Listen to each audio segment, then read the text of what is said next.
Village Simba. But my village is no. Everything be this.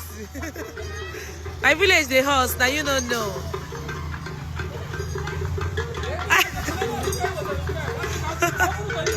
Jesus.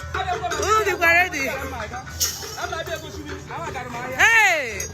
But okay, we'll go to boy. Jesus.